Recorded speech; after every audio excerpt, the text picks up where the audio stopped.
Мен Бауыржан Момышұлы, Ұлы Отан соғысының отты жылдарында отан үшін шайқасқан қазақ жауынгерлерінің бірімін.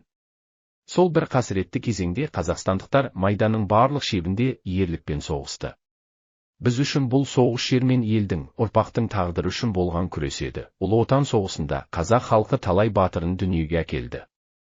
Мәскеу түбіндегі шайқаста, Сталинград пен Курск доғасында Берлинге дейінгі жолда қазақстандық сарбаздар табандылық пен қайсарлықтың үлгісін көрсетті. Олардың ерлігі халық жадында мәңгі сақталды. Қазақстандықтардың екінші дүниежүзілік соғыстағы жеңіске қосқан үлесі орасан зор болды. Майданда батырлық, тылда жанқияр еңбек қатар жүрді. Әрбір жауынгердің жеңіске деген сенімі, әрбір ананың үміті бір мақсатқа тоғысты: жеңіске жету. Ал мен үшін батырлық тек қару ұстау емес. Батырлық тәртіп, жауапкершілік, отанға адалдық. Мен жауынгерлеріме ең алдымен елді сүйді, намысты жоғары қоюды үйреттім. Себебі отанды қорғау әр азаматтың қасиетті борышы. Қорытындылай келе, Ұлы Отан соғысындағы қазақстандықтардың ерлігі ұрпаққа үлгі, тарихқа тағылым.